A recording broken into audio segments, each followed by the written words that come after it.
No, každé ráno, keď čakám s bratom pred školou, tak sa sem zajdeme pozrieť, lebo Davidko má strašne rád vtáčiky. Tak sem chodíme a pozeráme sa, že čo tu vtáčiky robia a že koľko ich tu je. Nie nadarmo začala Nikolka rozprávanie práve vo vtáčom mestečku na školskom dvore.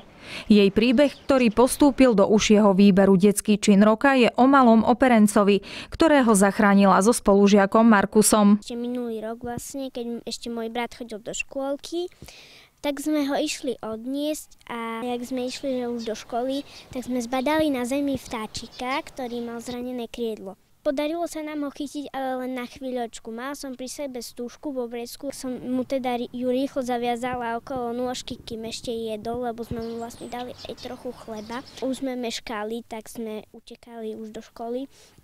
No a jak sme sa vracali, rozhodli sme sa, že pôjdeme ešte raz po tej istej ceste. Sme mali strach, že či ho náhodou nezjedol nejaký pes, lebo teraz je už taká doba, že keď psi behajú len tak po dvore, je nejaký vták, že ho kľudne aj chmatnú. Zraneného vrabčeka našli, chytili a spoločne mu urobili hniezdo. Tam sme potom dali aj toho vtáčika a chodili sme ho krmiť. Každý deň sme mu chytali mravce a dažďovky, to bolo strašne smiešne. Po týždni sa malému operencovi polepšilo natoľko, že už mohol lietať. Utiekol nám a potom zistili, že on vôbec neutiekol, iba sa presťahoval na jeden strom a tam mal mláďatka.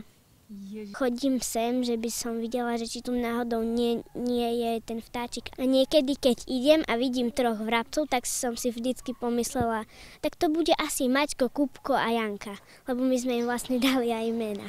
Meno dostal aj vtáčik, ktorý je hlavnou postavou celého príbehu. Volal sa Helena. Ja s Markusom sme strašne mali radi našu pani učiteľku, a tak sme dali meno tomu vtáčikovi po nej. Zbierka detských činov roka je plná skutočných a silných príbehov. Aj takéto jednoduché skutky poukazujú na schopnosť malých hrdinov postaviť sa za správnu vec. To môžete urobiť aj vy, a to tak, že zahlasujete za malú štvrtáčku, ktorej skutok je nominovaný v kategórii Pomoc prírode.